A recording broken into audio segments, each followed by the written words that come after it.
Can you take me higher? Yeah.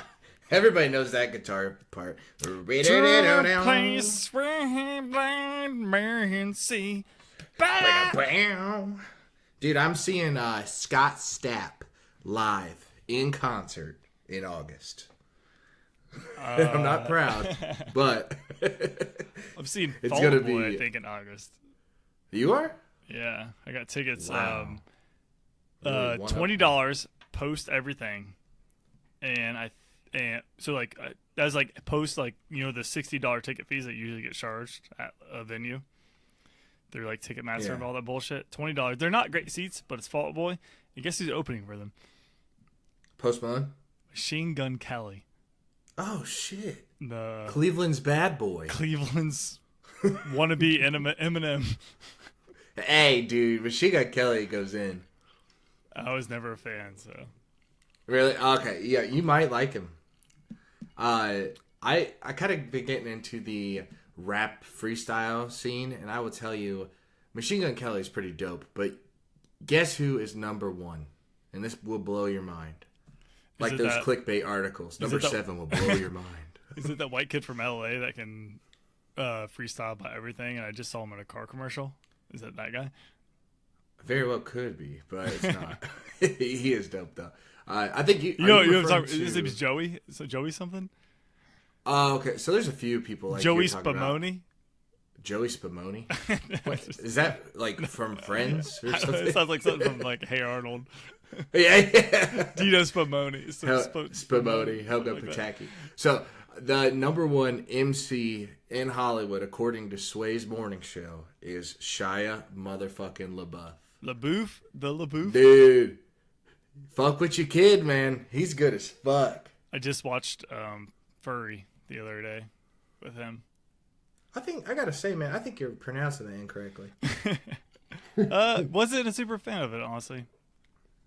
Really? It wasn't bad, but have you watched? He's talking about Fury with Brad Pitt, Shia LaBeouf, Shane from The Walking Dead. We talked about it in the past. And that one Mexican guy from he's in Ant-Man. He's in a lot of things too. He's good, man. He's in a bad movie with Michael. Yeah, he's in that's what my friend Taylor said just recently. He's in a movie too called is it Michael Fox from Lost?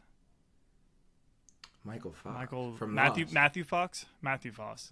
The main guy. Yeah. The main guy, yeah, that plays Jack. Oh, that fucking hot stepdad looking guy. He's in a bad movie called Vantage Point, where they retold the same story from different people's perspective. But I had that poster in my room when I was a kid for some reason. I've never seen the fucking movie. So they did that movie. They did it too in depth on each person's vantage point, where you're watching too much of the same story over and over again. Now, there's another movie I think called 1118 or 1119 with Patrick Swayze, and I think Hillary. Or not Hillary.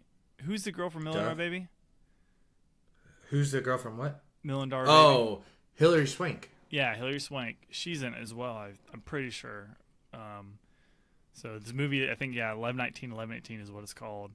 That is a movie that's kind of on this, which was before this, but it's a better version of that, where they just Vantage Point? Yeah, they didn't repeat the same exact movie over and over again. That's what Vantage Point. So that's the one. That's one of the things I know that guy from. So yeah, that's Furry. There's a scene in the middle which, if you watched it, you said you watched it. I'm not gonna give it away here, but it I loved it, and it created like an uncomfortable scene. I thought that wasn't required. Yes, I know exactly what scene you're talking about, and so this. We're going to do our best to keep it spoiler free, but if you haven't seen Fury, do your best to see it. But this scene, it creates like this crazy tension that we hadn't seen before, and it honestly like made you almost dislike characters that you might have liked before.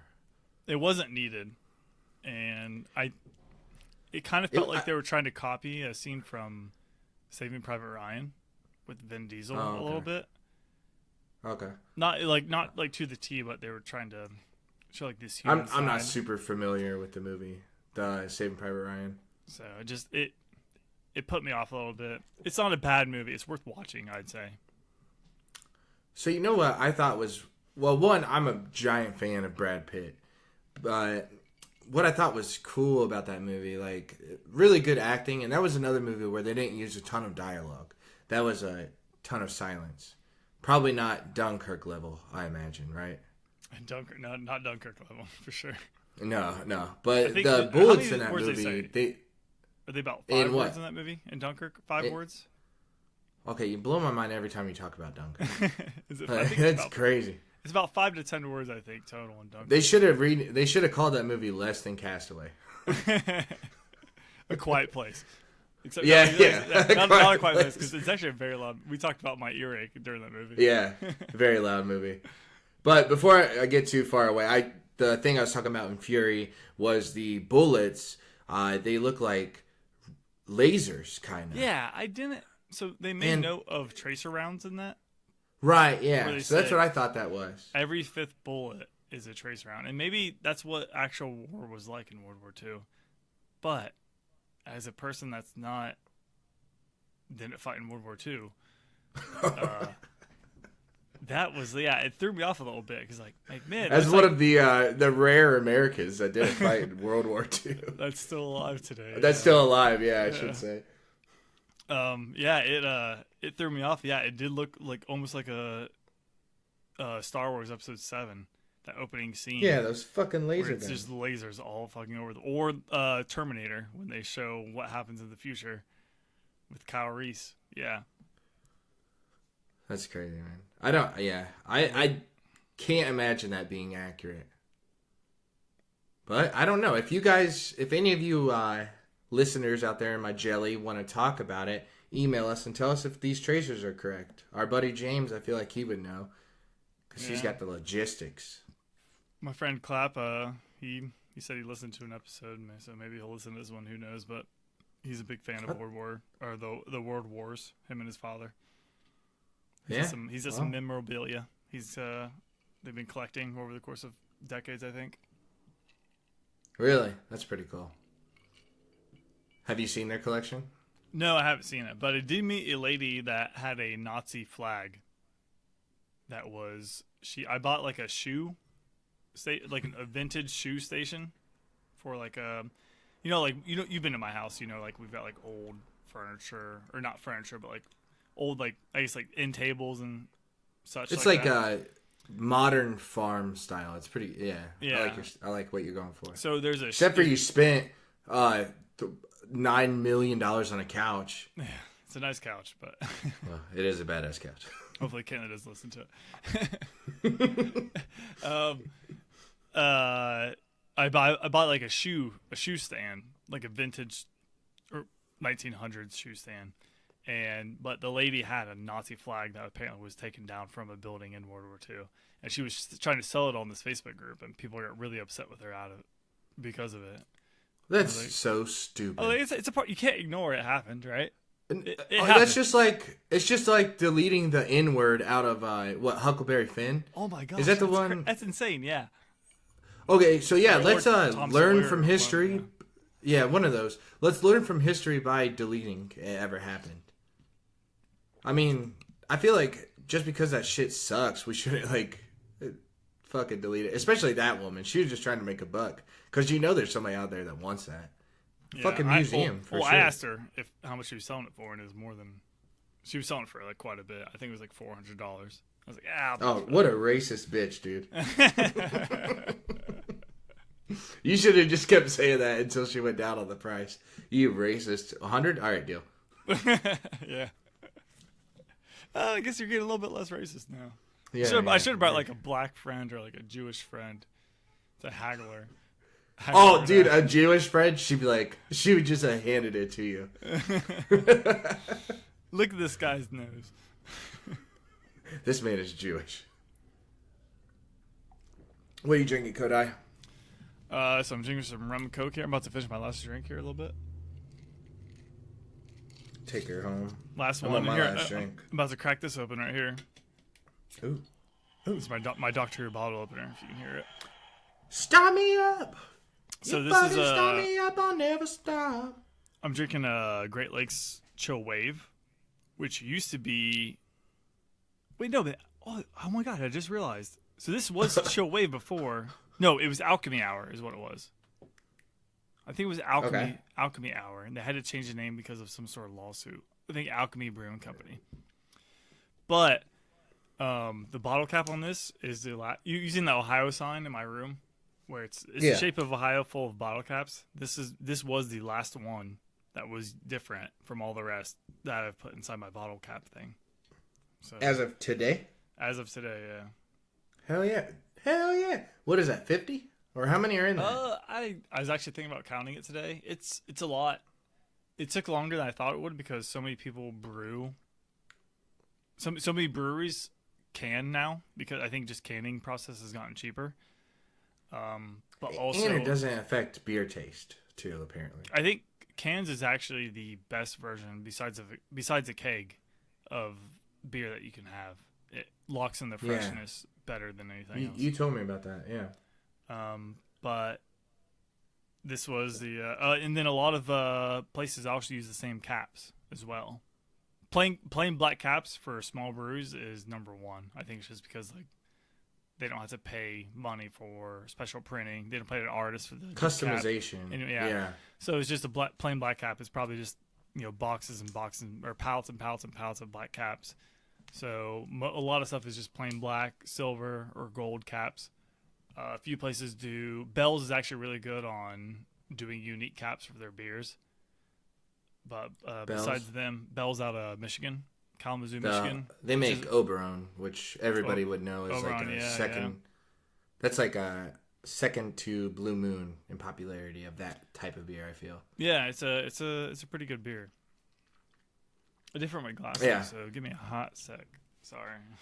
Dude, I'll give you the hottest sec, bro. Give me a hot sec. You can talk if you want, and maybe I'll edit this back in. But hey, we got this, baby. We don't need to talk about shit. Actually, while you're looking for that, I did want to mention how you said they might have gotten sued for the name. I used to sell a product. This was before Samsung Pay, Apple Pay, all that shit. It was called ISIS, and I would get paid $5 a pop to sell ISIS. But as many of you know, an evil terrorist organization labeled themselves as ISIS that same year. So now we changed it to Soft Card. The More You Know by Corey Nelius. Jeremy I'm back. Spoken. Okay, cool. Today I reach to the sky. Okay. Wait, are you? Yes, dude. I've been fucking with that song. That's Offspring, right? Mm-hmm. That was one of my first albums. Was Offspring? Welcome to Americana. So my dad had an Offspring album growing up, and I'm not sure which one it was, but it's a little boy on a swing. And yeah, it's Americana. Okay, yeah, and there's like some sort of octopus beast. Yeah, kill the boy. About to fuck him up. Yeah. Oh, I think actually, if you flip through the pages out of the front page booklet on the CD cover, I think the boy did get killed. So it shows on the back him getting consumed. I'm pretty sure. Okay, yeah. So. Something like that. But that was the first album. I remember my stepdad. He was a fucking piece of shit, by the way. Fuck you, Jeff. But he had America. Fuck you, Jeff. He had Americana, and we would take turns, me and my brother, listening to it, and we just listened to that fucking album so many times. Like, that was the first CD I actually sat and listened to front to back. My first CD, so I have a first cassette and a first CD, I guess I can say. First cassette was MC Hammer, Can't Touch This. Yeah. My mom gave that to me. And then my first CD my mom gave me was a Bryan Adams, and he had a one-hit song called Summer of '69. Hey, he had a few hits. Had a band and we tried real hard. Jimmy Cliff and Joey got married.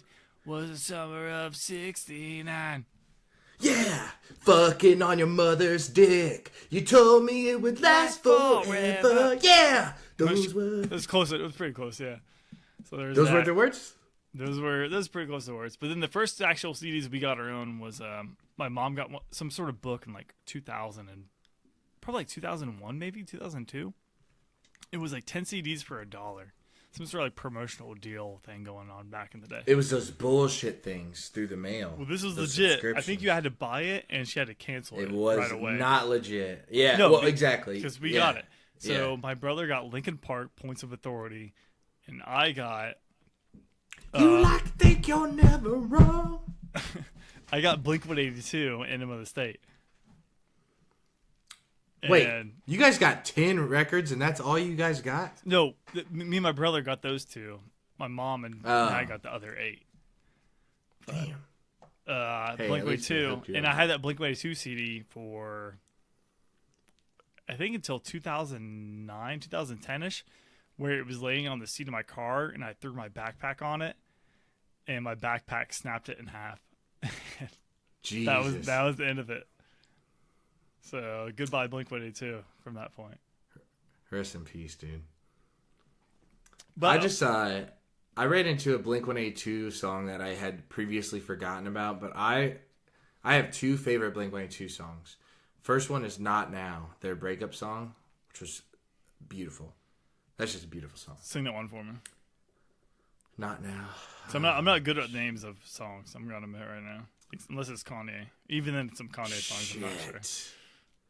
Shit, Not Now. Fuck. I'll remember that one. I can't remember it right now. It's on my playlist. If Ashley Brown ever listens to this, she'll scream at the headphones. Yeah, she'll be like, "These are the fucking lyrics, bro."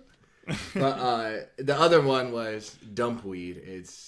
Do you know Dumpweed? Yeah, I know that word. If you give me like a lyric, I would know it. But it's like, I know that she's one. a joke. She's a fucking nightmare. I forget about it's way too late. I need a girl that I can train. Turn your back and run now. You never had a chance now. Yes, that's the best Blink-182 song. That might have been the one they opened up for when I saw them at the Riverbend with our friend Lucas. Our friend Pucus Lucas. Pucus Lucas. Fuck you, dude. I'm pretty upset that most of my friends have seen... Wait, never mind. I'm one of those friends. You saw Blink-182. They're performing again in Columbus. I didn't see where, but I don't think I want to... I thought about seeing it, but I don't think I want to, actually. I was kind of disappointed with the last show, but maybe I should buy a ticket just to fuck with it. That's why I'm seeing Scott Stapp from Creed. But I had a really good time at that last Blink concert. It's probably because the whole 2-hour drive we were on a booze bus. Yeah, dude. That was a fucking bad idea, dude. Everybody was so fucked up. Dude, I drank way too much that night. Me too, man. I hit Sheldon's girlfriend in the face with a Jello shot. I'm pretty sure I said, "Here's your shot," and then I hit her in the face with one. They're performing at the same spot. September 15th. That was a cool venue. September 15th, dude. If you want to go, that's where I'm seeing Tenacious D in November, but it's indoor, which I didn't even know they had an indoor spot. I saw Switchfoot indoor there. Was that in like 2006? Hey, I got dragged along to that one too. I was the only drunk guy at a Switchfoot concert, and I'm not upset about it. Are they a Christian rock band? Yes. So yeah. Now I will say I do like Reliant K from my childhood, so that was a little nostalgia ride. But Switchfoot, not so much. Christian rock bands, man. I'm almost showing you too much, but unless you are like one of the top tier ones, a lot of them just kind of sound the same, right? It's like, I love you, Jesus. Ah. Oh, so what? Okay, I used to be very like hyper religious. You and I would always go back and forth about religion, and I'd be like, dude, I want to hang out with you in heaven, bro. I want to dance near the gates, bro. And I used to be like super hyper religious, but the music, it's like really weird. Like literally, a lot of their songs it feels like brainwash. It's like South Park did a good job with that. It's better than your God, like. South Park, that is scene with Faith plus one. Yeah, it was like, I love you, and they took baby and they scratched it out, but Jesus. And He's like, I want to feel you inside of me. It was like, Jesus. baby, just turn out the light. And it's like, Jesus, just turn out the light. And they got like super successful, but you can't win a fucking what is it? I was like, golden. You can't go platinum, but you can do. You can't go platinum. You can only go myrrh. Yeah, they went double myrrh. He's like, what the fuck? Yeah. It's funny, yeah. I used to be big into that shit, but I agree. It does sound pretty repetitive. Some of them slip through the cracks, like Skillet. Yeah. Skillet is played on mainstream Skillet, stuff. They're pretty cool. I've seen them in concert a few times. Remember, there's POD too. It's a couple good songs. Which one? All I know is that boom, red like it or not. Here comes the boys from the south. Boom, here comes the. That might be it. That's it, right? I do remember. I think I had like 3 good songs, and one of them got burnt out on me when I was wrestling in school.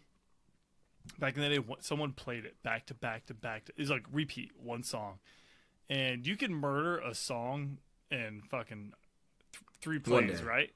Yeah, 3 plays. Not Drake's "Nice for What." I've heard that 30 times today. Oh my gosh, dude, I listened to the new Kanye albums. I probably 20 plus times each. Just they're only 7 songs a piece, but yeah, It's like going through like a journey, and you can burn it through it really quick. It's like watching a movie almost, but you can, obviously do other things while you're listening to it. But man, Ye and Kids See Ghosts, those albums, each time I listen to them, I feel like they gain more value. I think they're fantastic. Yeah, I like it. I mean, I'm also like a big Kanye nerd, but man, I really enjoy these recent albums. I liked a few songs from Kids See Ghosts was pretty cool, and it's only because I've only listened to a few. I've been fucking with Drake's Scorpion album, because dude, Drake is that his newest album? Yes, it's good, man. I saw like he came out it was like a 28 song album. Yeah, I haven't listened to nearly all of that. Just like Post Malone did, though. His Beer Bongs and Bentley was probably 18 songs, I think. Yeah. So I like some Drake. I can't really get into Post Malone, I gotta say. Okay, everybody that says they can't get into Post Malone, I would like you to text me, email me, verbally chat with me, but don't look me in the eyes because I'm a serpent. Just ask me what Post Malone songs are good. You messaged me one and you told me. And although the one you told me, you said, if you don't like this song, then you won't like Post Malone. I did. And you didn't like it? I kind of enjoyed it, the one that you sent me. Oh, so, cool. What was that? Hit This Hard? I don't remember. It was like 2 months ago. It was right when the album came out, Beer Bongs and Bentleys. Okay, yeah. Hit This Hard. That's from Stoney, though. Hit This Hard is dope. And then Candy Paint is pretty awesome. But yeah, man, I'm just proud of him. Because when he showed up, I was like, who the fuck is this scrub? He is hideous. And I didn't even listen to his music. But now, yeah, I fuck with him. No, I hope he crushes it. But I mean, he's no Ye. Are you pretty upset that you didn't get to go to a Ye listening party, or are you like above that? It was in Wyoming. I'm not gonna drive to Wyoming. But he is doing apparently a show with Pusha T, and I'm not sure who else, but I'll probably buy tickets for his next show. I almost bought tickets for his last show, but I just didn't do it. He's playing the Shot and Scene, which is, not far from my house at all. That's the Ohio State basketball stadium, so I watched it's not walking distance, but well, not if you're a fucking pussy. it's pretty far. I saw Black Keys there, so that'd be a badass one. Black Keys was really fun. Yeah, Arctic Monkeys opened up for him. You like those guys? Yeah, I'm not like into them like a whole bunch, but my brother introduced me to a few songs of theirs, and I enjoyed a little bit of Arctic Monkeys. Yeah. What's a shout out that you want? What's an artist that you want people to hear that you're pretty confident a lot of people aren't aware of? You can pull up your playlist if you have to. I know some on the top of my head that I enjoy. It's really indie music. It's super indie. But the guy's really talented. He's like a one-man band. His name's Andrew Bird. Yes, the world whistler. He whistled on the Muppet album. I can't remember what part now. It's been a while since I've seen the film. But he's a professional whistler. I saw him at the Fillmore in Detroit. Kitten bought me tickets for my birthday because she's the best wife ever.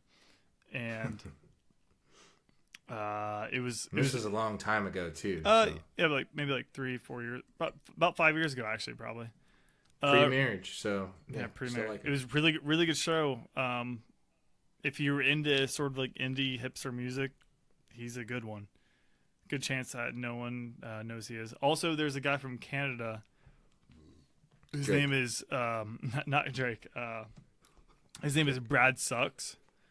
He has some pretty good albums. I think I've heard of him. I'm not sure if I've listened to it, but I've heard good things. It's pretty unknown music, but he does some good stuff. So I found out from him from a YouTube guy that used to play World of Warcraft. So that's where. Oh yeah. That's where I found out about him. Yeah. So my recommendation, she's pretty like on the underground, but honestly, dude, I think she's gonna make a comeback. I don't really have cable or listen to the radio too much, so I don't know if she's on that stuff. But her name's Beyonce, and I've heard of Beyonce. Yeah, she's got some cool stuff. If I Were a Boy is one of my favorites. And then I also like James Vincent McMorrow. He is a very like chill piano music. Oh, dude, check him out. I don't mess around with the devil's lettuce because I'm a Christian boy. But if you guys do smoke, listen to The Future by Son Holo with James Vincent McMorrow. Trust me, do it right now. Stop the podcast, do it right now. But come back to the podcast. Have you... So, I mean, if you were a person that listened or that participated in the devil's lettuce... Well, I'm pretty upset you asked that, but yeah, let me get out of my comfort zone and answer your question. Is there music that you listen to where you did not get it, and then after you hypothetically would have been under an influence, you kind of understood it, and you're like, holy shit, I kind of get like this idea of what is going on?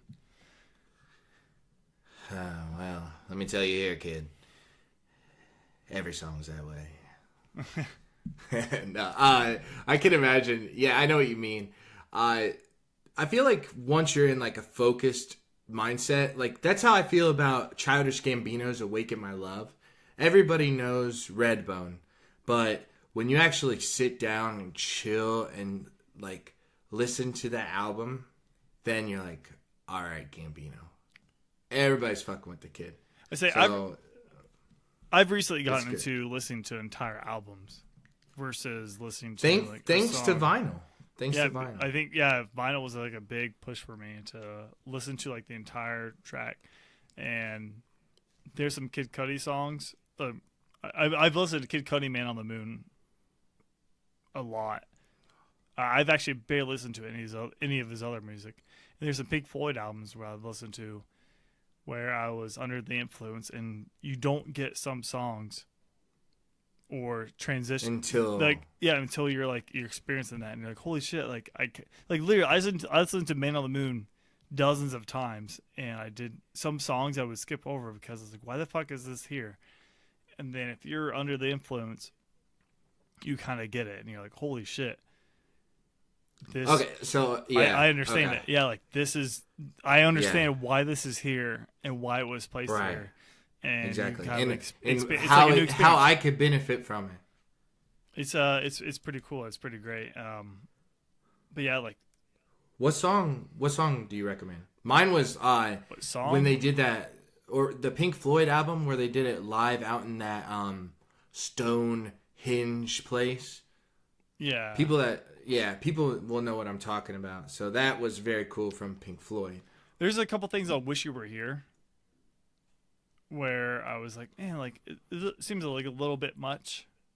I think there might be like a third or fourth track on Kid Cudi, Man on the Moon, that I listened to, And I was like, that's a bit much. But then when you listen to that under the influence a bit, you just, it sounds super cheesy, but you just kind of get it.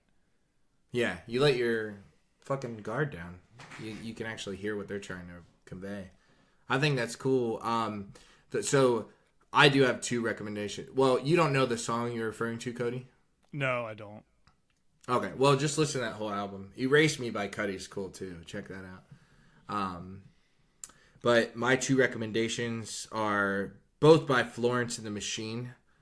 The End of Love, check that out. And then Hunger, check that out. If you don't get goosebumps the first time you hear that song and you're partaking, I imagine that helps. Then fuck Florence you. and the Machine, I mean, I've never like gone real deep into it. But every time I've heard a Florence and the Machine song, I've enjoyed it. Yeah, she's a good. I mean, she's like so Lady Gaga, she gets some shit, because she's crazy a bit. She's a meat dress. She did the meat dress, but she is incredibly. She's like a female Freddie Mercury, right? Yes, dude. And I didn't have that opinion until 3 hours ago. That's crazy. What the fuck? Yeah, that's crazy you said that. I heard her do what did she do? She's so good. A Song for You. I think that's what it was called, A Song for You. And she just smashed it on the piano and fucking belting, dude. I think she does the whole All Eyes on Me because she knows she has the talent to back it up. If I wore a fucking meat dress and everybody looked at me, they would get nothing in return. They would just see a chubby man with chest hair and a meat dress. No, she's backed off on that, right? In recent years, she doesn't do the. Because she can. She's not doing the crazy shit anymore because. So I really enjoy Amy Winehouse's music. R.I.P. Yeah. So, but more like Amy Vodka Apartment. Am I right? She did die from alcohol overdose, right? Is that what it was? She did. Yeah, I made that joke before and it didn't land. I don't know why I thought it would land this time. Oh shit! Yeah. Well, no, I thought it was a tough crowd. But all I heard from her was rehab. No fans of alcohol abuse. Anybody out there abusing alcohol? Back to Black. That's a good album. Really, she's good, huh? I'm waiting to buy that on vinyl. So. I'm interested in seeing the documentary about her because one, I mean, she was pure talent. She was, yeah. She's really good. Even Rogan loves Winehouse. And you know how that should go. Yeah, it's a. Like I said, I think I've talked about it before, but I've never been addicted to something, so I can't. I can't pin myself and try to really describe it, but I always imagine trying to tell someone to like don't have orgasms anymore. How about that? Yeah. I'm more than aware how addiction works. I used to struggle with tobacco and nicotine. I'm addicted to icebreakers now, but I get it, man. Like I can see, and it's deeper seated than we see. Like I do sympathize with Amy Winehouse. She was just an easy target, but. Do you know what age she found fame? Because I think fame is just such a weird thing. You can't cope. You have to numb your mind. I don't know when she became famous. I mean, I know it was in the early 2000s or mid 2000s when she kind of became popular. But if I had to guess, she was probably in her. Did she die in her 20s? I guess I probably I have a computer. She died at 27. Damn, she's in the 27 club. Jesus, I'm older than her. God damn. All right, I am her right now. But Jimi Hendrix, Amy Winehouse, Kurt Cobain, all died at 27. Damn, dude, that's crazy. Jimi fucking Hendrix, you are older than the guy that's all along the watchtower. And he's a badass. Like, what the fuck are we doing, man? What's the song like? Voodoo Child. Mm-hmm. Hendrix is a fucking badass. What can I ever do when Jimi Hendrix created Voodoo Child? That fucking riff. Oh my god. Voodoo adults. here I am, a year older. I haven't created a voodoo child. God, Jesus, fuck, man. Give me a break, Jimi Hendrix. You're breaking my balls. Dude, you're busting my fucking nuts, Hendrix. And you've been dead for like 30 years. I'm still living in your fucking shadow. Don't get me started, Cobain. You said I wish I could eat your cancer, and people enjoyed it. People were fine with that, Cobain. He said that on a fucking song. I wish I could eat your cancer. Eat your cancer away. You turn black. Yeah. Oh, yeah. Here's you ever check out the Beatles a little bit? I have the Blue Album that I listen to 3 times a week. You ever check out the Beatles' career? It was like 10 years. Really? Yeah, dude. Really? I was not aware that the Beatles cranked out so much fucking shit. Dude, it's insane. Dude, yeah. It's no wonder they lost their fucking minds. They're and if you listen to the Beatles songs, you know how we were talking about The Devil's Lettuce? Their albums make no fucking sense. Either way. And they even too, like, you can say like, all right, like they cranked out so many hit songs, but if you listen to like their first music and how different it is to their last music, it's fucking nuts how fast they progress through. I mean, listen to fucking Kings of Leon and Fall Out Boy. I mean, yes, like they're doing different shit. Blink-182, but it's relatively similar, right? But man, some of the the Beatles stuff, oh my god, it is fucking nuts how even in fucking 3 years. Even in the 3 years, dude. When I originally, like, you know, became introduced to the Beatles, I was like, that must have been over the course of like 3 decades, right? No. It's like 10 years. It's fucking nuts. Even like, so these are, the album I have, they all happened within a 3-year period. And a song like I Am the Walrus, which is a goddamn fever dream. I have no idea what's happening. I don't even know what's happening. And then Let It Be is within that same 3-year span. Like, what the fuck, dude? Might have been the same album. Is that Rubber Soul? Rubber Soul? Yeah, I don't know if that was Rubber Soul or... It's a Blue album, 1967 to 1970. It's like a compilation. Well, it's Magical Mystery Tour, apparently. Is that what that was from? Which whatever, dude. Was, they fucking. What's your favorite Beatles song? I mean, it's like a Hallmark #1 easy Beatles song, but it's one I listened to. They played it on WKTN, and it was Day in the Life. Woke up, fell out of bed, tried to comb across my head. That song. I've never heard that song. Had a little smoke. Let me see if that's Day in the Life. Oh, it's right here. It was dream. It's right before All You Need Is Love. So that song, yeah, that was a song. Yeah, I think it played on WKTN. I'm looking at the lyrics right now, and I heard that, and I thought it was so crazy as shit because that song shifts from like a happy-go-lucky song to kind of like borderline demonic. Dreary.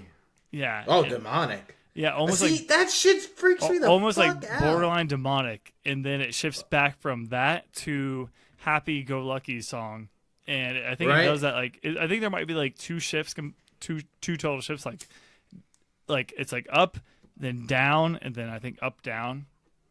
Can't think of the top of my head right now, but that song kind of like really threw me out of the whack. Which actually brought me something earlier I wanted to listen to. Or talk That's probably one of the songs I'm referring to on that album. So I mean, it's a really famous Beatles song. I think like if you look on Love Songs of Beatles #1 songs of all time, that's gonna be one of them. But when you like, sorry, I didn't mean to interrupt. But when you mention like how it goes from demonic to calming back to demonic, or opposite, calming, demonic, calming, that shit is crazy. Like, what the fuck were they? Yeah, it was a doing crazy shit, and yeah. That's crazy. It's fucking some LSD, which the Beatles denied, but I mean, can you really say like, did they really deny it? Come on. Come Come on. dude. Come on. Who are you? Come on. Just like Bill Nye wasn't ripping a bong every episode. Come on, Bill. I used to think Bill Nye was recorded in Bowling Green, Ohio. Because Really? that where it was on that channel. It was like broadcasted from Bowling Green, I think. I was like, oh my god, WBG TV, something like that. Bill Nye's only like an hour and a half away from here. Like, I'm gonna fucking go. And then I realized that it wasn't. I used to think TV was live back in the day because I was a retarded kid. Same, dude. Same. I was like, they just filmed that just now. And isn't it crazy that guy that used to teach us science, like, is now a person that like debates Christians and talks about going to Mars and shit. His like, recent Netflix show was terrible. Oh yeah. It sucks that he lost so much validation because he literally had a song about LGBT. Like, what the fuck? What the fuck are you doing? It was cringy. Come on. Like the show also too. Like, this is a show for adults, but we're gonna treat them like kids. Come on, dude. Give me a break, Bill Nye. No, you're a goddamn crowd. Stick to the debates these days. So thinking about songs that I hadn't heard though for a long time, I want to get in this because So there was a song and it went like this. It was like I would look for something, all it comes never leaves that close. So I heard that song and that's how I remembered it for honestly, no joke, 6 years. And I thought that song was really cool. It was a good song. And it took me, no joke, 6 years to figure out what it was. It's a fucking Foo Fighters song. It's All My Life. And I heard that on the radio, and this is like pre-internet days. You know, like, this is probably like 2008, before we could really just, you couldn't really just Google lyrics, I feel, and find the internet was there, but we didn't it wasn't know how to it wasn't use great. it. Yeah, so that song came out in 2002, and I'm not sure when I heard it, but it was a long ass time. So that song stuck to me for fucking ever. Never found out what it was. And then literally today, and I text you about this, the first time you saw like TV boobs.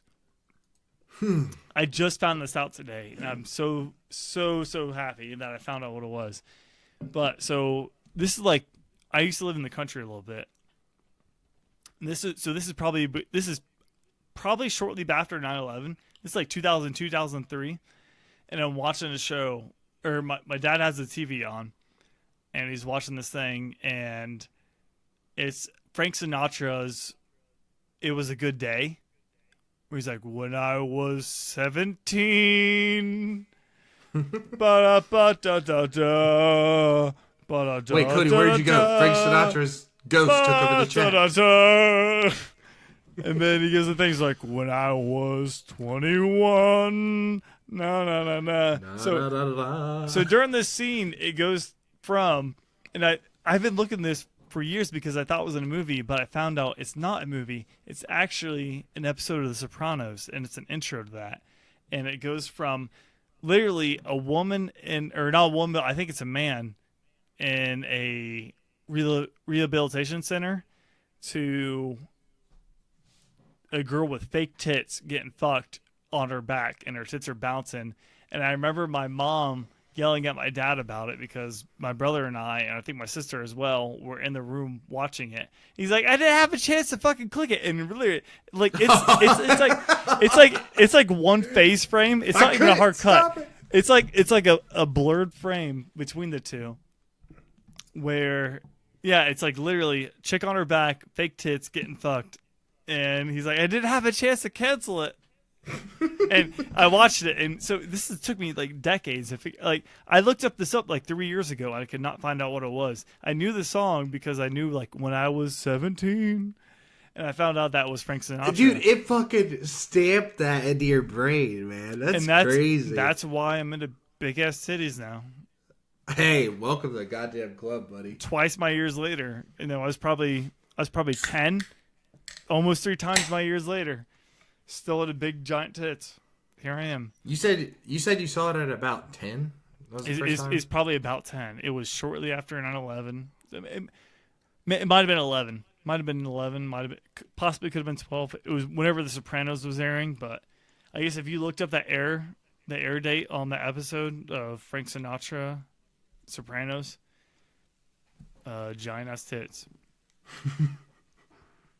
Is that what you gotta look up? Giant ass tits, Sopranos. Just look up. If you look up True Detective tits. If you look up Sopranos and you look up Sopranos, it was a good day. You'll find out what scene I was talking about. Yeah, True Detective. Hey, tits, what are the best tits you've seen in TV? Not porn tits. Fuck porn tits. I'm talking. Hey, I want to note that I love ladies so much. I respect you so much, but I like titties too. So. Yeah, what's your favorite titties you've seen on a movie, Koda? I'm a big fan of Heather Graham. I've always had a The Hangover? I've had a big crush on her, yeah. Heather Graham. She was a stripper in The Hangover, right? She was a stripper in The Hangover. She's super cute, super beautiful. I've also had a thing for Julianne Moore. Whoa. From Jurassic Park 2. And I think that stems to me when I was like a young child, and I was like, "Oh my god!" She was the villain in Kingsman 2. Yeah, I get it. Oh my god, I haven't seen it. Spoilers. Oh, that's not a spoiler. She's in the trailer. You should watch it if you think she's hot. Let me think, dude. So, Butterfly Effect 3 holds a special place in my heart because that was just next level stuff, dude. It's like, how does Butterfly Effect 2 compare to Butterfly Effect 1, and how is Butterfly Effect 3 compared to 1 as well? Have you seen them all? So, yeah. Because 1 is a respectable movie. You know what? I think 1 is not bad. 1 is not bad. I liked 1. That's I liked a movie. 1, but that is a movie. Yeah, cool. Back in high school, I was like known as the Butterfly Effect boy. Like, it was so weird. Everybody would know, like, Corey loves Butterfly Effect. He won't shut the fuck up about it. But the first one, I liked it so much because, unlike Vantage Point, they spent just enough time in the butterfly, like, where he was going to travel to. The first one. So he would go. Yeah, he would go to his childhood, hang out there, come back, and then new future. Like, it was really cool to see him fucking things up, coming back. Essentially, the idea behind it is something as small as a butterfly's flap can change the entire world. And I love that idea. Maybe I didn't even love the movie, just the idea. But, short story, long as fuck. Butterfly Effect 2 sucked dick. Butterfly Effect 3 had a chick getting banged on a glass table. And that was the first time I saw, like, boobs on a glass table, and I was like, add that to the list of things I think is cool. Oh my god, titties on glass? Yeah. Dude, I fucking like emailed all my friends. I'm like, hey dude, glass titty table, check out the Butterfly Effect 3, bitch. Sign me up. I guess we're into the same fetishes, but goddamn, yeah. Titties on glass. Yeah, titties on glass, dude, that's a good band name. Yeah, titties, that is a good band name. Goddamn, dude, yeah, titties on glass. Man, yeah, I'm serious. It's fucking great. Yeah, for sure. I like that. Yeah, this is a safe place. Those titties on glass are great. Something cool I wanted to talk about, though. This is a new segment from me, and we're about to get into it. It is called... Pause me. I'm sorry. Because we had this break. I want to take a piss. All right, I got you. Well, I was leading into the break. I'm super sorry. Oh, no, shit. That's what I was doing. I had a pee too. Sorry, I didn't realize it. BRB. But you were about to bust out this new segment. You said, so I thought it was gonna be like a long, drawn out thing. Yeah, no, you're good. I got a pee too. Yeah. Hey, we took a break. We don't give a fuck about you, but we took a break. We don't give a shit, bro. We took a break. We took a motherfucking break. Like Kit Kat. Break City. Break me off a piece of that fancy feast. Yeah, bitch. All right, here we are. This is a new segment. We have 2 segments we got to get to today. So this last chunk is going to be segments. Thank you guys so much for staying aboard. I know we peel off in different directions, but we like that, baby. All right. I don't see the comments. Nobody calls me up. The law says you cannot segment. But sure, it's all the brown burgers out here now. Yeah. All right, ladies. Today we have Will. Corey died from trying a vegan appetizer. So, I am a big barbecue fan. I love me some barbecue. I smoke pork. I smoke brisket. Pork more than brisket because brisket's one of those things you gotta love and care like a family. Pulled pork is like a one-night stand, so keep that in mind. But today with me, I have Satan Jerky, or Satan, however vegans say it. So I'm going to try this meatless jerky. And I've seen a lot of places are going... Is this live? Is this a live jerky? This is a live jerky test right now. So... I will tell you it does not look like jerky. It looks like a Laffy Taffy. Candy star. I'm curious because I've had a recent... Alright, so Corey's eating this, I think. You got it cracked open. I've had a recent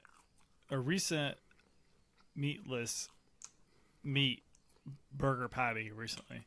And I gotta say I was incredibly disappointed with it. It looked That's what I'm getting with. I gotta say, like, it looked like a raw burger patty at first. I was like, did someone severely undercook these? So I ate one, and he told me, no, one of these is a beet patty, and one of them is a beet patty with tofu. I said, okay, I'll try this out. And I felt like it was a scene from Parks and Recreation where Chris... What was his name? Chris something. Pratt. No, not Chris Pratt. He's older. He looks really good for his age. He's like 50, 56 or something like that. I can't remember his name. He cooks a vegan burger. He puts all types of toppings on it. Really puts an effort into it. And then Ron Swanson cooks a just plain meat patty. And they think the vegan patty is really great with all the toppings and everything. And he rips on Ron for not putting any effort into his meat patty. And then when they all eat Ron's meat patty, they realize how much better it is. And that's what I felt like. Eating like a regular meat patty. Just it didn't matter how much you fancied it up. It just felt not as great. And I don't want to rip on you if you're vegan. I understand. Yeah, we're not here to do that, but I'm about to fuck you up. No, you can finish. I got my review coming. So a lot of the meat I eat is deer meat, which deer was shot. I had deer for dinner. This deer was shot in the woods. I had deer for dinner. A lot. Yeah, I literally had deer for dinner as well. Really? A lot. Yeah, I made like a Philly cheesesteak, sort of mushroom, pepper, onion, with provolone cheese on top, and slapped on a cup of mayonnaise in this like giant pot. Yeah, fuck it. It was I had eggs and deer. A lot of the meat I do is deer meat, and I get if you don't want to eat deer meat that is, or not deer meat, but like if you don't want to eat cattle meat that is factory farmed where they're confined to a pen. You know, I think free range meat, deer meat, I don't think is actually that bad, just because those deers lived a full life up until the point where they got shot, and deer can live a brutal life in their back end. So I'm all about the deer meat. It's delicious. It tastes good. It's not factory farmed. Yeah. So a little segue. Don't let me forget to come back to the jerky because I do have I might try this other piece before I give you my whole thing because halfway through that I started to enjoy myself. So I'm having mixed feelings. But anyways, I killed my first deer this year, and I used to share the mindset that a lot of Americans do. Like, I can't believe you're killing that. They're out there like roaming and having fun.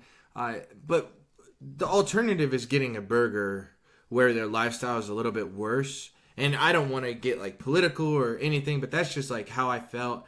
And I was like, okay, I want to see where my food comes from for once and see if I could sustain this. And I went out and I got myself a deer, and dude, you feel like shit. Like I felt so many weird feelings. I just drained all my serotonin that day. But after I said goodbye, I'm like, thank you for the meat, bro. Like after that, now I'm eating a year later on the same meat. Like It's good. You still have a lot of deer from. You don't even hunt, Cody.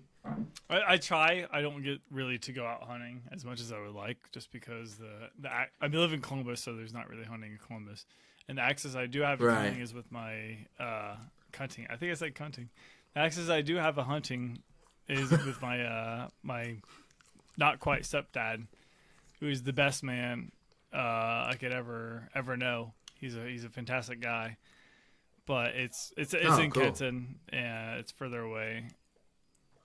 And he really puts an effort into it. But I've always felt in my 15, 20 years of hunting, I think 20 plus years of hunting, honestly, because if I think about it, I've always felt like I was a little bit unlucky on the game showing up. Like I would go goose hunting, we would scout out these geese landing into a field, and then I would show up and the geese just wouldn't appear there. Same thing with ducks. I had a good day with rabbit hunting before. Deer hunting, we have like trail cams. Like I'm pretty sure the deer are gonna be here. I show up and the deer just don't show up. So that's my experience with that. It's probably because you smell like. I smell like Columbus. I smell like a little bit of mean beard with honey wax in it. You smell like a hipster. I smell like a hipster. Deers hate hipsters. They can smell the flannel on me in December. That's genius. They can smell your fucking flannel. Yeah, man. That's my hunting experience.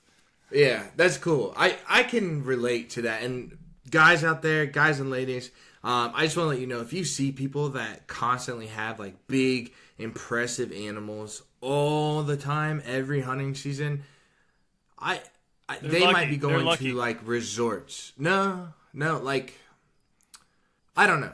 Some people are lucky and some people are good at hunting, but some people do it the shady way, where you pay and you shoot up in the sky and you're going to obviously get 100 birds because this place specializes in that. I don't agree with that, but yeah, try out the deer. Let me give you my vegan jerky review so we could go to your segment, Kodai. It's weird, but honestly, like the whole first experience, I was like, what the fuck am I doing here? And then it does shred like beef, which is kind of cool. I'd say it's too wet to be jerky, though. But after I finished it, I was like, yeah, if I had to, I could eat it. It's weird. I suggest you guys try it, though. It's called Primal Strips. Meatless vegan jerky. It sounds really non-primal. Like, I feel like the name is incredibly misleading. They're like, what are the people that like meat? Primal? Should we be like them? Yeah. Okay, well, let's just call ourselves Primal. And I want to say, too, for my meat cred, I've shot rabbits, squirrels, geese, ducks, turkeys. I killed my cousin. I've shot a lot of shit, but so I don't think I have a non like meat. I'm not trying to say like I kill all kinds of stuff, but it's not like I enjoy like killing stuff, but I've had like an experience killing meat, and I've grown up sort of on both sides. I live in Columbus now, which is an incredibly liberal city, and I think probably for the most part if I told a lot of people I enjoyed hunting, they wouldn't be accepting of it. And I had sort of I watched Fox and the Hound as a kid, and I kind of wondered, I was like, because the hunter is the bad guy in Fox and the Hound, right? Do you remember that movie? No. Fox and the Hound, the hunter. I've never even seen Lady of the Tramp, dude. The hunter is the bad guy in Fox and the Hound. I remember asking my dad, and I almost felt like I broke his heart a little bit. You said that as a child? Literally as around the age of like 8 or 7 or whatever. Wow. Well, that's their fault. That's kind of stupid. Yeah, I guess I don't know, like pushing that Disney agenda about those princesses. Yeah. What do they know? Fuck princesses, dude. Hey, that brings us. Jerky? Scale 1 to 10. How would you recommend it as a meat eater yourself? Yeah, I would like to do this with more foods. I think it's called Seitan or Satan. I don't know. Seitan.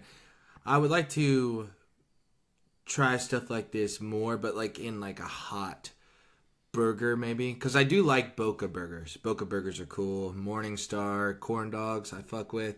This I'd eat it again, but only if it was like my friend handed it to me and they're like, if you don't eat this, we're not friends anymore. I guess, yeah. That's my review. So 6 for vegan food, a 3 for a real jerky. Oh shit, yeah, it's savage. Well, I mean, what do you want from me? Yeah, I get you. Yeah. Hey, so what'd you say you were drinking earlier? Did you cover that? Oh, I didn't get there, so sorry. I'm sorry. I just poured my second beer, so let's see what you were drinking earlier. Oh, you're good, man. This is Brewdog Elvis Juice, and it is the beer that you introduced me to. Hey, yes. You enjoying it? James tried it when he was in Kenton last time, and he enjoyed it. So what do you think? Yeah, I like it. I like it a lot, man. I really like hazy IPAs. This is a little bit see-through, but as for like that juiciness, very good. I like a pulpy beer, so this is my top 3 beers, though, for real. Hey, so what do you think about excuse me. So you obviously grew up in BG. What do you think about legal joints? Did you experience those at the Brat House? Because I know Aaron did for sure. Oh, I did. Dude, we went all the time. Yeah, so we drank a good bit of alcohol, probably a little bit too much. But I found a recipe. I mean, maybe I should have given this away, but you can just Google it yourself. But if anyone ever party in BG, oh god, give me a goddamn second here. Do you have the recipe? Because if people listening, I have a recipe. Yeah. Okay, if you're here right now, you need this recipe. They would charge $5 for it, and they call it a joint because this is a legal joint. It's a ounce of amaretto, ounce of rum, and an ounce of vodka. So I'm reading off this. Sorry. Pour ice first. Take a pint glass, fill it with ice. This is exactly how I made it. So if you want to make it a little stronger, I guess go without ice. But amaretto. Oh, you need the ice. You need the ice. Amaretto, rum, vodka, 1 part each. Fill it with orange juice, non-pulp. You can do pulp if you want. I actually really enjoy pulp in my orange juice, but you need like an OG orange juice. You can't do like fucking Minute Maid bullshit. You need like Kroger. You need that Kroger gallon jug. That organic juice. shit. Yeah, you need that, and then fill it up, and then you throw like a fucking flick of triple sec on top, and that is a legal joint. Ooh, Bowling Green Brat House style. So sorry, Brat House, if you hear it. I love you, Joey. You're a great man, but you can't keep that. Joey, secret. Shout out! Thank you for all the delicious trials. You can't keep that secret forever, man. Who do you think you are? It's a badass drink. Fuck you. I'm not paying $5. It's good. I'm just kidding. I love you. You guys should try it out. And if you haven't kicked it in BG, Brat House is a badass place to chill. It's a good spot. Before we get into your segment, Cody, I do have a few shout outs. Just want to say what's up to my buddy over at Hollywood Fishbowl. Check him out. His podcast I see them grow quite a bit. I'm not necessarily an avid listener. I hear content here and there, but he's got some cool shit going down. And then Mississippi Bones, dude. My friends, I have 2 friends, Derek and Heather, and they're in a band called Mississippi Bones. Their new album is fucking sweet. For real. Like, I wouldn't lead you astray. Check it out. We'll give a shout out to Megan H. What up, dog? Sorry, Downsizing got so much shit. Yeah, can we give her a little plug? Just she's I don't know if she actually listens or not, but I've known her for a long time. She's active on the Facebook. If you hear this, hey, we appreciate your input. Yeah, you're a cool chick. Sorry about Downsizing. We'll get to that. So I have a feeling that I'm gonna watch Downsizing and really enjoy it. Is a thing. I have a feeling I'm gonna fucking hate it. You think? So you think you're gonna hate it? I think I'm gonna really enjoy it. So because the thing is, I know I'm a critic whore and everything, but dude, a 20% with audience, that's one of the lowest scores I've ever seen. Low. It is low. We talked about it, and you reacted that same way. It is low. it's pretty goddamn low. We'll see. How about this? You and I, before we record next time, we're each going to watch Downsizing, come back with a review. So, I also watched the trailer, and I was like, this movie looks pretty fun. Fucking sweet. And I understand, like, I like a lot of movies that most people don't like. I feel like I don't want to sound like a cunt, but I enjoy a lot of shit where it's hipsterish, it's not for the masses. And I felt like Downsizing probably fell into that category. And like also said the same second about, Ghost Rider movie?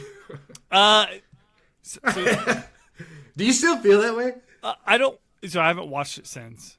But okay, I want to say I don't think the Ghost Rider was that bad.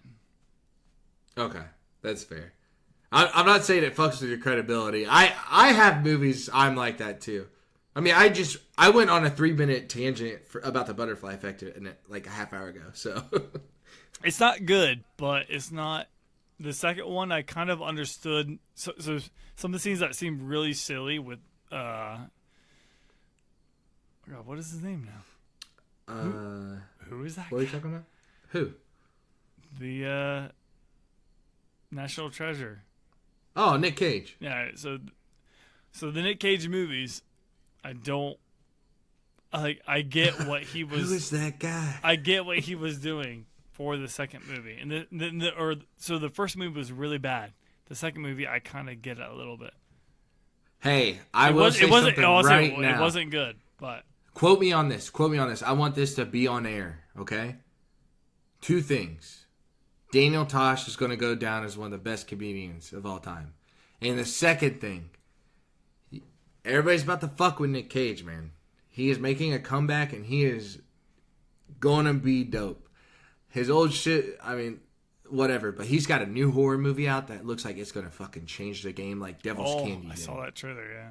And it looked fucking sweet. And he was in Mom and Dad. Awesome. So you wanted to talk about Daniel Tosh and Deadpool. Oh, okay. So if you guys are Deadpool fans... Go back to Daniel Tosh's special and check that out, because I don't want to say Deadpool copied Daniel Tosh, but Deadpool is a moving, fighting Daniel Tosh. Like, he has the exact same cadence that Tosh has on stage. And I noticed it last night. It was crazy. I'm like, Daniel Tosh's comedic style is the exact same as Deadpool's. He might be on the fucking writing force. A long time, right? Yeah. Oh, 2007. Is that when his show came out, or? And he's worth so much money, dude. So much fucking He does really well. Good for him. And comedians respect the fuck out of him. His jokes are so funny. The only person I could compare to him... who's that guy you said was too... he had a shtick and he stuck to it. It wasn't Mulaney. Jeselnik. Yes. Jeselnik is trying to be Tosh, but Tosh already set up camp. And the sad thing is I liked Anthony Jeselnik before. But I did too. I liked Chris Hardwick before. I'm just kidding, Chris. I don't know what happened. That's it. I listened to Robot Pants and I liked it. So I don't think, if we get into Chris Hardwick, I don't think a person should be judge and executioner in a trial. Judge or executioner, is that the phrase? Yeah. I don't think one person's blog post of an ex-girlfriend should be that. And I like, you know what? Let's talk about it. I like this. So I want to say, like, I understand that it's really hard to disprove something if there's no evidence for that. But with that said, just because someone says something that someone did, that person should not be... They shouldn't be right. They shouldn't be considered right, and that person should not have the accused should not have their career just crumbled. They shouldn't be blacklisted like that.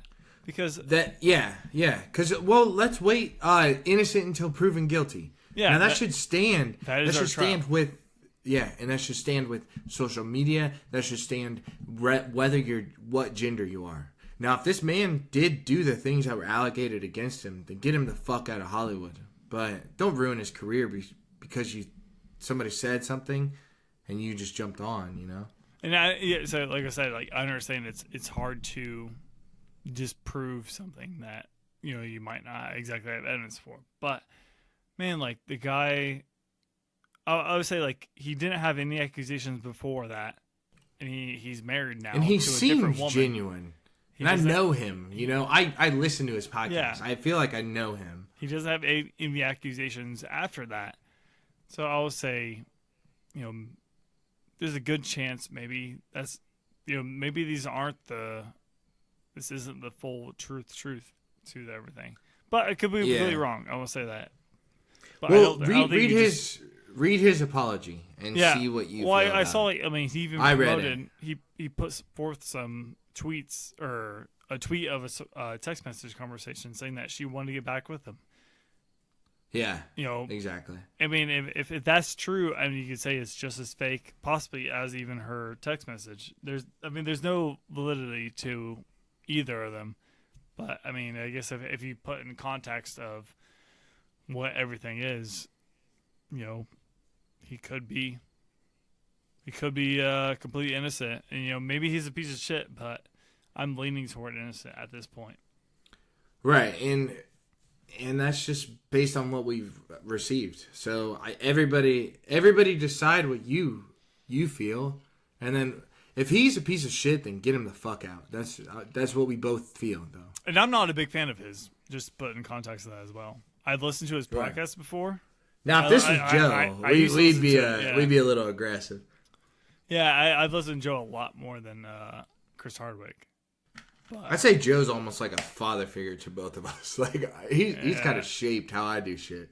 Yeah, he's I mean, I like Joe Rogan stuff a lot, and so I've had the same situation as you.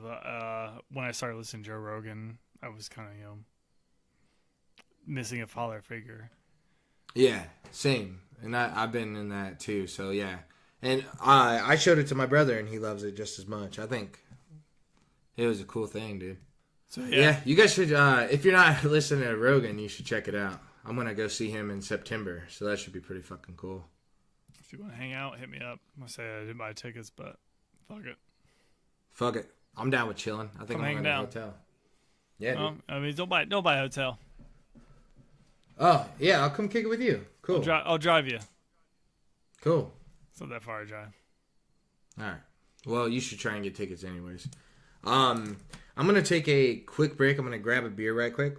And we are going to get right back to Listener Jelly and Cody's Casserole. I hope your nuts aren't crunchy. Asada. You're the duh, Cody. Oh, shit. I'm sorry. So that...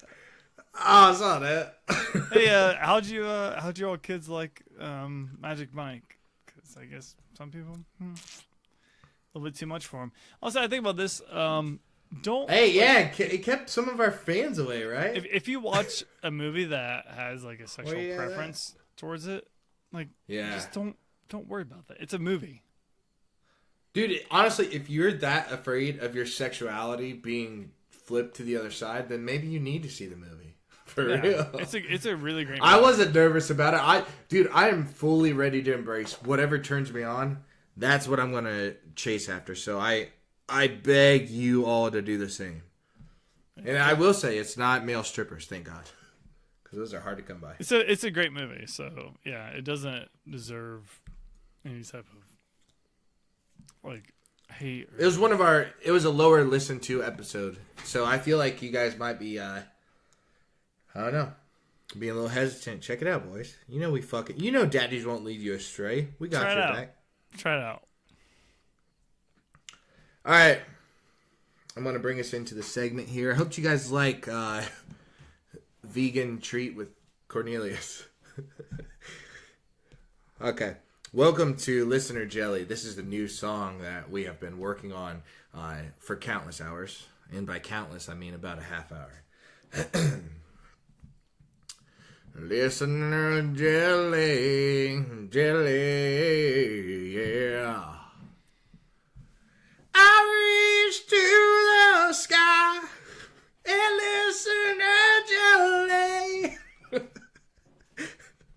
I just thought of that one, dude. I was thinking all day, like, what would be a funny listener jelly song, and it just came to me. So I enjoyed it. Okay, listener jelly today. That's gonna be the new intro for the listener jelly segment. All right. Okay, on today's listener jelly, I asked you, what is the worst fucking movie you've seen? And this, dude, I got a lot of good answers. I got 46 comments. So I saw it. It was pretty hot, dude. It was looking hot, dude. Trying to get blue in most states like Barack. Okay. My friend Shelby, a very good friend. We grew up together and now we're reconnecting. What's up, Shelby? Thank you for listening. The movie that she did not enjoy, she said she walked out. She walked out of the Hunger Games. Walked out. I found that interesting. That's savage. Savage, dude. I walked out of Hunger Games Invictus. That's what I'm thinking. She said the of Hunger Games. She would have specified. Unless you jumped into like a second or a third one, I respect your opinion. I will say that first one though, it kind of got me jacked up. I think maybe there's like something in my lizard brain that gets off to the whole battle royale thing. I think video game developers are tapping into it right now, to be honest with you. Well, I'll say I read the books before. I watched all the movies. Okay. I really hated the third book. Yeah. What was that? I don't think I've actually rewatched it, actually. The woodpecker? What kind of bird was that? The fucking woodpecker. Mockingjay? Yeah. Mockingpecker, that's what it was. Mockingpecker, yeah. It was the last one that I read. So the book felt really oddly paced. It almost felt like she had a deadline. And she's like, oh shit, I gotta meet this deadline. So I just better finish up this book like real quick. And that's what that last movie felt like. So I like that George R.R. Martin, like, he has the same deadline. And he's like, fuck you. Oh, like, yeah. Suck my fucking dick. Well, the chick that wrote the Hunger Games, you can tell she's like, oh my god, my stepdad's gonna beat the fuck out of me if I don't write this book. Well, you watched Logan Lucky, and I love how there's that prison. Yes. We want the next Game of Thrones book, Winds of Winter or whatever. I'm not sure what it is, so I apologize if I'm wrong. It's Winds of Winter. So, and they're like, the warden comes up and he says, so that book hasn't been released yet. And the guy's like, bullshit. It was supposed to come out 3 years ago. I know it's out. Those guys from upstate know all the shit. They know exactly what happened. Like, it's not out. I'm looking at the Wikipedia right now, and that book's not out yet. He's like, George R.R. Martin had scheduling conflicts. He hasn't finished the book. The TV series and the books are not chronologically together right now. I love it. Yeah, that was great. Yes, dude, that was the best scene. I remember I'm not a big Game of Thrones fan, but I was sitting in theaters watching Logan Lucky by myself. So fuck America. You watched Logan Lucky in theaters? Oh yeah, of course I did. Because that guy paid out of pocket to promote it. You're some sort of next level fucker right there. Dude, I'm telling you, I see a good movie, man. And I was the only one there, and I started clapping my hands when I heard the fucking Game of Thrones thing. So check out Logan Lucky. What's your video this week, Cody? I'm not gonna get too far from listener jelly. I'm still here, guys. But what's your video? I have another one. I recently watched the new Blade Runner movie, and holy shit, I walked out of it, baby. Dude, I walked out of the Blade Runner movie, and I was like, God damn, dude, fucking hit me hard. Really? It was one like. How did Leto do? I rip on myself for enjoying the Tom Cruise Edge of Tomorrow film, where I walked out of that movie and I was like, God damn, like this movie was holy bee's knees, holy shit, bee's knees, goddamn. I love that movie. Yeah, so I really enjoyed it as well, but I understand like it's not a Oscar-winning film. Right. Okay. So yeah, so that's what I'm like trying to segue. I'm trying to point out, like, I understand that Edge of Tomorrow is not Oscar worthy, but for some reason that movie stuck with me, and I recently watched the new Blade Runner, and that movie just kind of hit me. I understood it. Really? I just kind of grabbed onto it, and that movie's kind of. I'm still feeling the vibrations of that through my body. Really? Okay. Yeah. Well, so I tried it once, and I tried to watch it on a sleepy day, and I fell asleep. Now, have you watched the original? Recommendations of Mindset. I couldn't watch the original either. Well, I guess watch the original, and I will say I don't like the original. I'll stop. Hard pause right there. Don't like the original. Okay, cool. So you didn't have high expectations for the sequel either. Not exactly, because it's been literally 30 years, right? I think at least 40 years. 40 years, I think. 1982 or something. Was it 80? Yeah, so 30, probably 40 87. years. 72, yeah, 82, like who knows? Oh, it's definitely 80s, I think. It's been a long while for the original movie, and I did not enjoy. I forced Caitlin to watch it, and she did not enjoy it as well. And then we watched the recent one, and What'd she think? She didn't like the original as well myself, and I've only watched it 2 times, so maybe I'm not getting it. I'll admit that. Right, I couldn't get it. I'll admit that. Like there's some movies like you just kind of don't. I got Primer the first time I watched it, so I'm I'll say smart. yeah. I mean, not to be super intelligent, but like I kind of understood the base of Primer as well. I need to rewatch. Inception. I understand every layer of Dreams, so fuck you. I even get the ending, so fuck you guys. Primer. Shutter Island. If you say you understand Primer, then you're just fucking lying. I was lying. I had no idea what the fuck was happening. I guess, same with Memento. Same with Memento. Yeah. Oh, you pick up. Oh, I think I kind of like slightly spoiled Memento for you, but. You're the one that taught. Dude, yeah. Thank you. You've taught me about a bunch of cool films. Yeah. Memento's good. Primer though, dude. We should do Primer.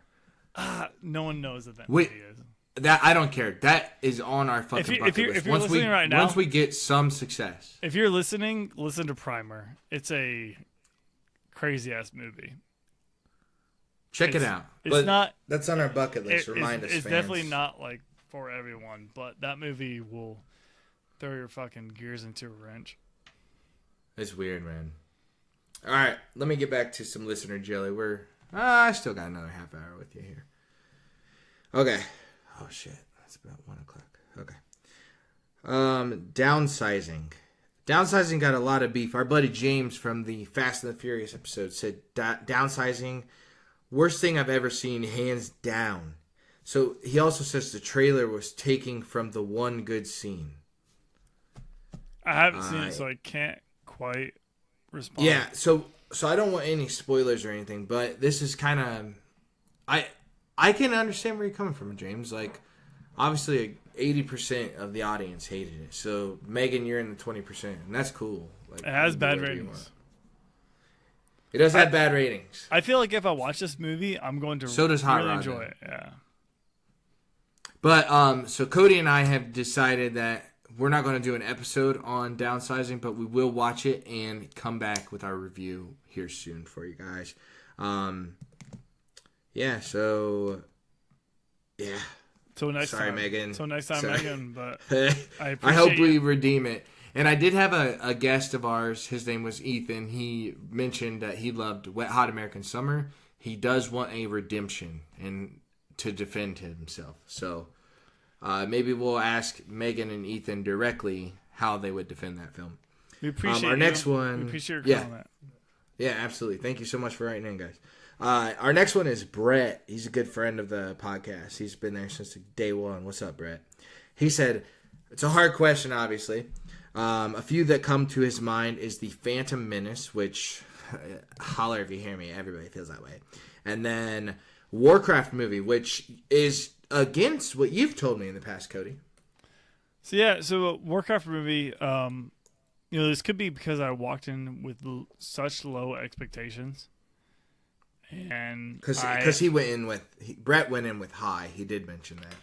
So I've been a Warcraft fan for probably since 2006. Yeah, 2006, which is 2 years after the game came out, which was World of Warcraft. But you also have Warcraft 1, 2, 3. I'm not entirely sure like when those were all out, but Warcraft 3 was a pretty big RTS game. I didn't experience it, but I have so many fantastic memories of World of Warcraft, and the lore on it I think really rivals Lord of the Rings. And so with that, I mean, it's great. They took the wrong story, from my opinion. There's a character called Should they have picked an expansion that somebody had already played? There's a character called Arthas, which I think would have been a better intro to the Warcraft franchise that they could have gone with. They didn't go that route. It wasn't great, but I walked in with really low expectations. I told Caitlin about it. Caitlin enjoyed it. That might be a parallel of her enjoyment of the Lord of the Rings franchise. But she enjoyed it a little bit. I didn't think it was terrible. It's not something I'd really recommend. Rent it. You might enjoy it if you're into the fantasy genre. It wasn't the worst thing I've ever seen. Yeah. I'm intrigued by it. So my question is, obviously there's such a giant fan base when it comes to World of Warcraft. Why didn't they just pick something that had that would hit you with nostalgia, you know? That would have made ticket sales explode, like the Lich King or something like that. Yeah, that's what I was talking about. Arthas is the Lich King. That's a fantastic storyline, and they could have introduced a large audience with that storyline. Right. They didn't. Yeah. How many hours do you think you've thrown into that video game? Not as much of a Jimmy K. Jimmy N. Oh yeah, I know what you're saying. Yeah. But we can say his name. What's up, Jimmy? You played Warcraft too much, motherfucker. And I played. I'll tell you right now, dude. I'll tell you fucking right now. Way too much. I played a rivaling amount. If he ever listens to this, but they're coming with a new expansion. I think here in November. The pre-patch just came out recently. I'll probably buy the game and try it out. I did buy Mists of Pandaria. And I hadn't played until... I never knew you played. Yeah, so I played back... actually, my password is based on Warcraft because I thought it was so cool. Like, you know that password that everybody has? Like, for everything. Like, their fucking Sprit account, their fucking Columbia Gas, all that shit. Mine stemmed from World of Warcraft. And I played so much, and I saw it consuming my life. I felt like, there's no way I can go to school and play this video game. Plus, our stepdad only gave us an hour on the computer, so I was due from the get-go. But then I came back in college, 2011, and I started playing Mists of Pandaria. And, dude, that game, man, that shit will get you addicted. We had a buddy that was... It's a good game. How long was Jimmy into it, you think? Oh, he had a year played. And this is not the shit you know. In-game time. In-game time, and this was... At least 4 years ago, at least. Yeah. Oh, he still plays? Well, I mean, I'm not sure. He's played a lot less now since then. But he had a fucking trilogy worth. He had a year. That motherfucker, dude. He loves gaming. Hey, we got Jimmy, our buddy. His video game is going to come out. It's made by Unlit Fire Studios, so check that shit out. It's gonna be dope. Well, hit you up with Jimmy, but goddamn, dude, you're a goddamn savage. Hey, slow down on the video game, Jimmy.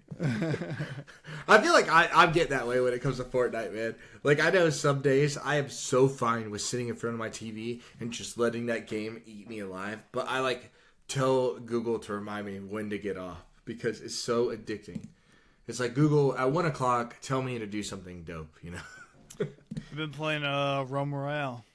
That's what I've been playing. So that's a lot like Fortnite, but instead of the whole drifting down, you just like slam into the ground, don't you?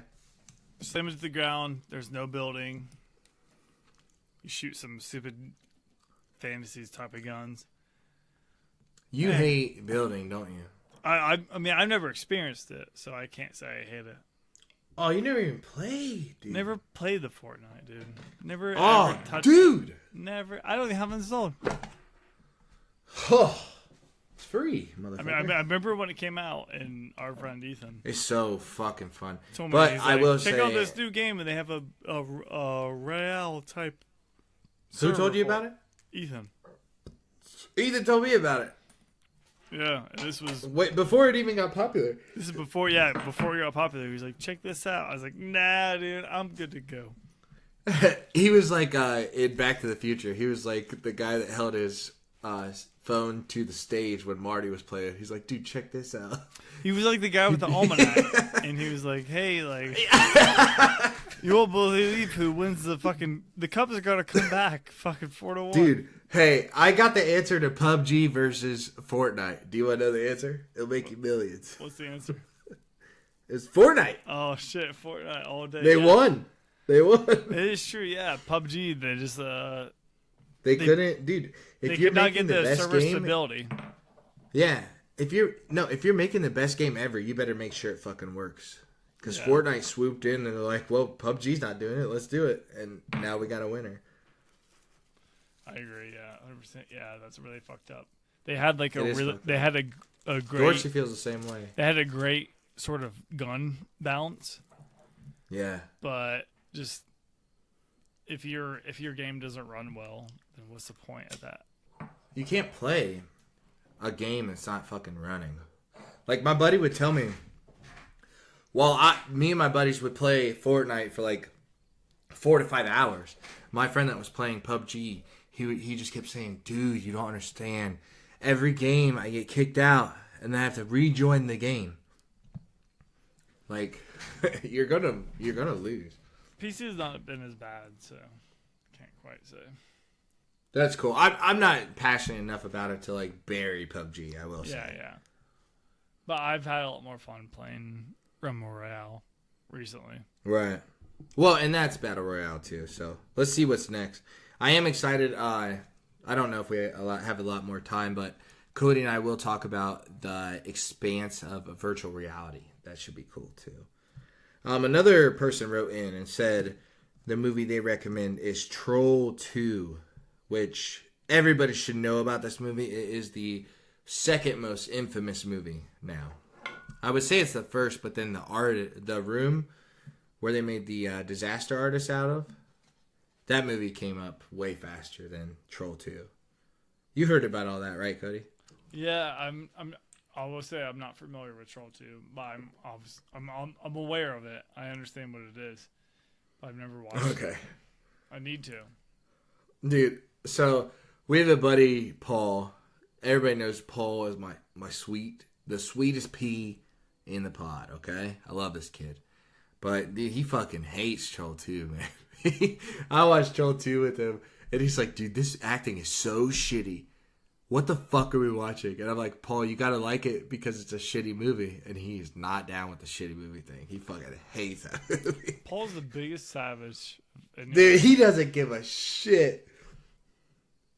Dude, he'll tell you. Honestly, if you're curious, like, if your outfit looks good, walk up to Paul and ask him. He's going to tell you straight up what he feels. He has zero filter. You could win a Nobel Prize and Paul be like, nah. He'd be like, yeah, I did this. I love that. Terrible person. Good dude. You're a good dude, Paul, but fuck you.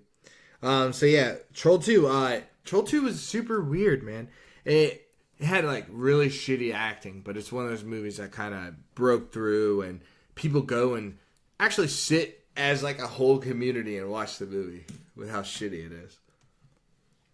Yeah, it's like something that town does. We can talk. I mean, we can mention a little bit. Not a shitty movie, but Groundhog Day. That's a great movie. Which was deemed on that movie would never account to anything, and now it's in the Library of Congress in Ohio, or not Ohio, but the United States of America.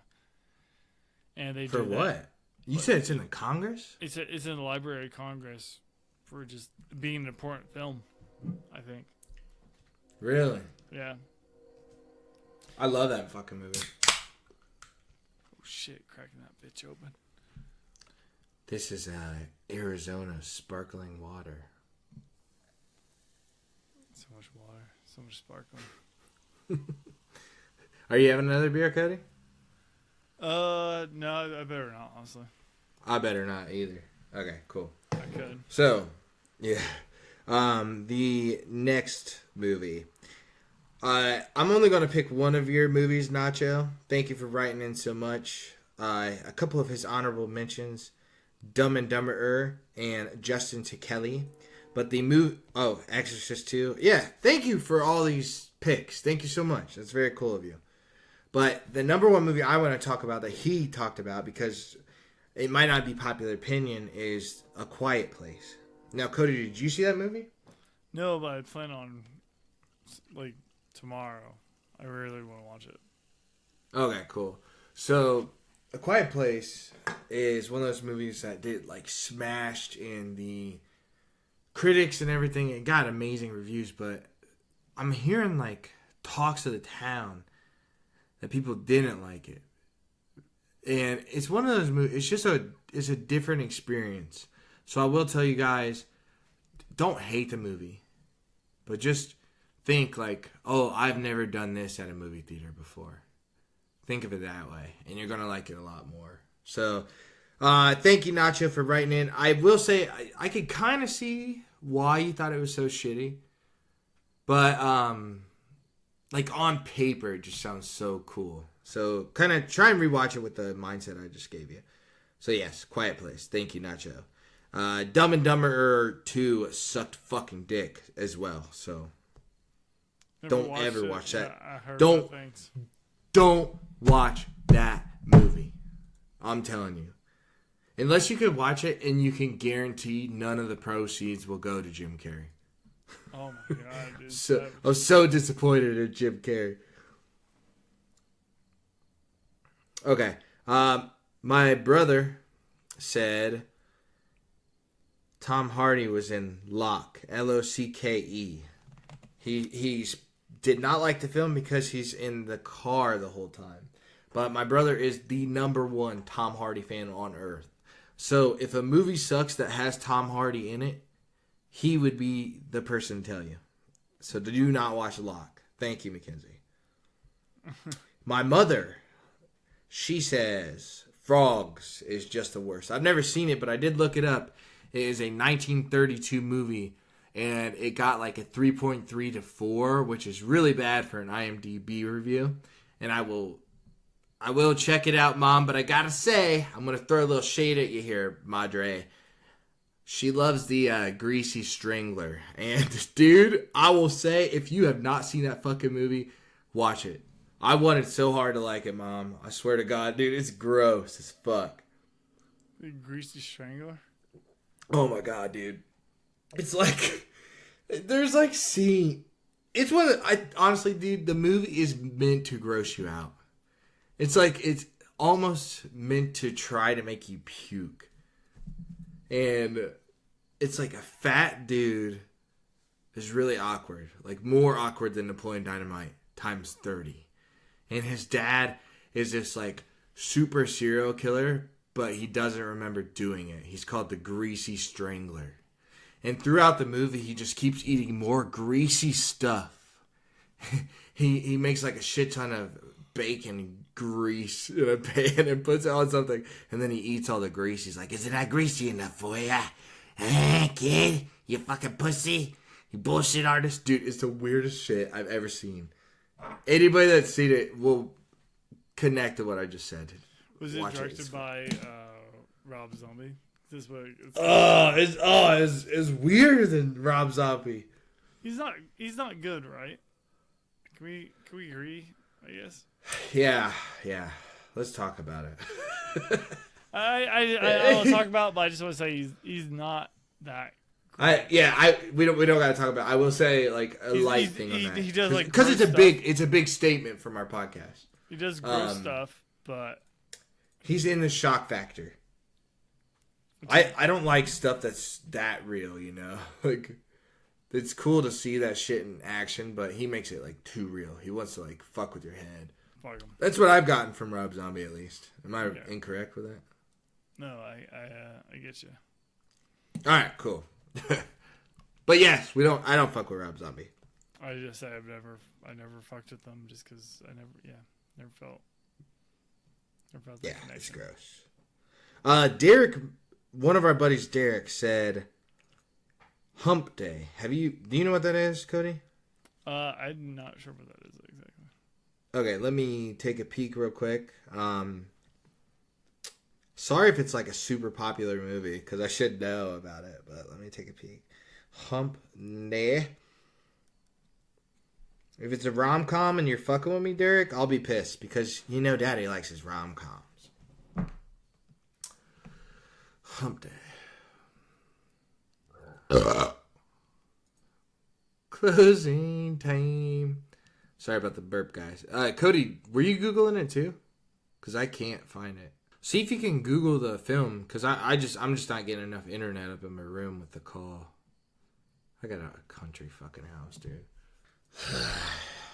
Side note, while Cody looks there's a 2009 movie, Hump Day. It's got Pete from The League. Oh. What did it get? So it's 6.0 on Rotten Tomatoes. 6.0? That's a IMDb. So. Oh, okay. That's okay. All right, Derek. I'll just touch on that lightly, buddy. I've never seen it, but I will try and stay away from it if it's that shitty.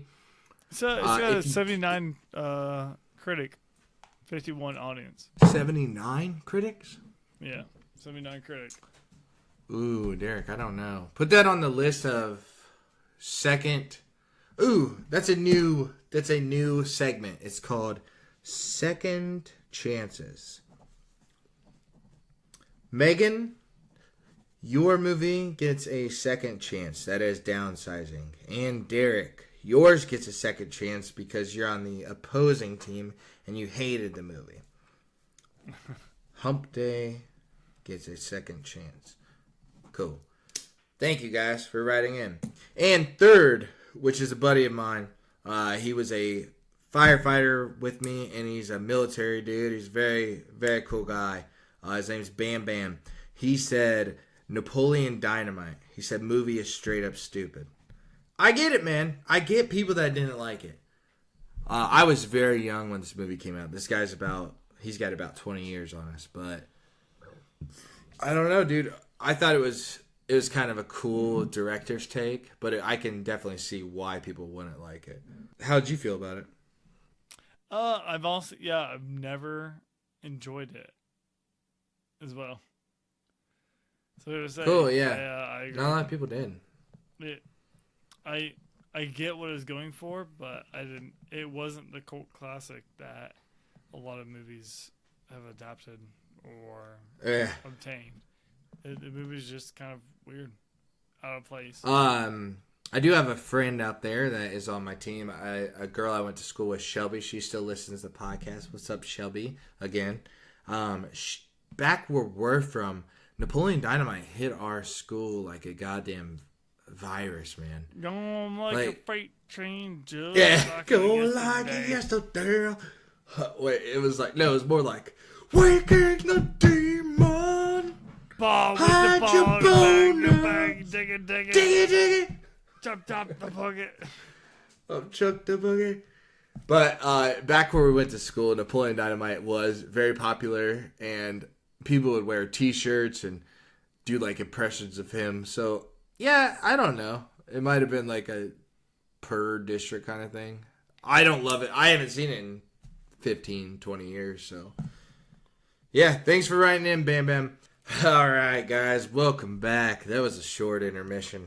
You guys are embarking on something cool today. This is the most six-pack version of this movie so far. Cody and I have had a few brewskis, and we're just having a good old time. So I hope you guys are drinking up too. Let's have fun today.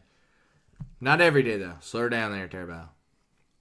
We're gonna do Cody's casserole next episode, so please stay tuned.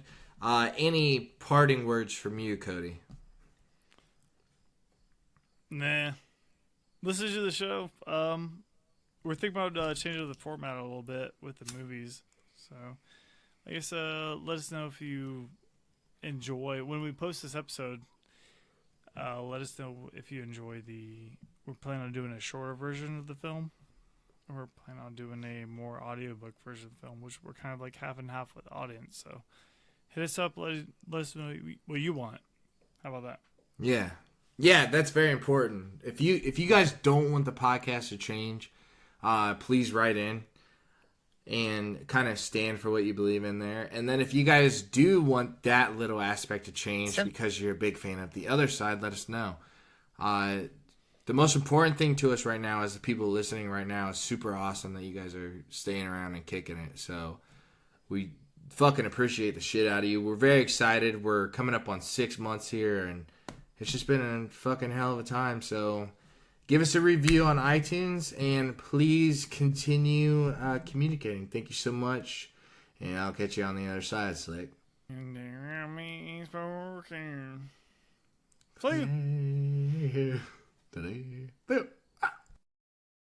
Did you ever find Bugs Bunny attractive when he'd put on a dress and play a girl bunny? No.